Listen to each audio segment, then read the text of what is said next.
update ng bayan. Maasahan anumang panahon. Magandang gabi po sa ating lahat. Narito ang update sa lagi ng panahon ngayong araw ng Huwebes, April 11, 2024 hanggang bukas April 12, 2024. Sa kasalukuyan ay ang easterlies pa rin ang patuloy na makakaapekto sa malaking bahagi ng ating bansa ngayong araw hanggang bukas. Ito ang magdadala ng mainit o maalinsangang panahon sa halos buong kapuluan.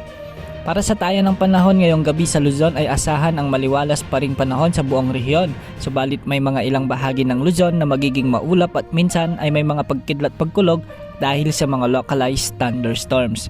Posible namang magkaroon ng mga isolated rains ngayong gabi sa may Nueva Vizcaya, Mountain Province, Aurora, Quezon at ilang bahagi ng Bicol Region at Ilocos Region.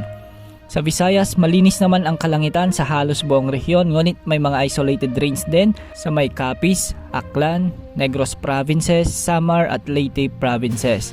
At posible rin ang mahinang pag-ulan sa madaling araw sa may Cebu at Masbate.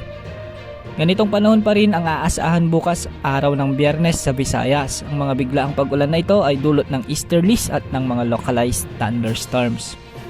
Sa Mindanao ngayong gabi ay generally magiging maulap ang halos buong rehiyon at posible ang mga mahinang pag-ulan sa may Sorsogon at Zamboanga Peninsula.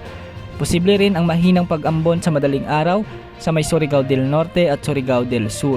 Dulot po ito ng easterlies. Samantala isang cloud cluster naman ang namataan natin sa silangang bahagi ng Mindanao at ayon sa wind outlook natin ay mababa naman ang tsansa nito na maging bagyo sa loob ng 48 oras. Posible lamang itong lumapit sa bansa at posibleng magdulot ng mga pag-ulan sa may Mindanao sa mga susunod na araw.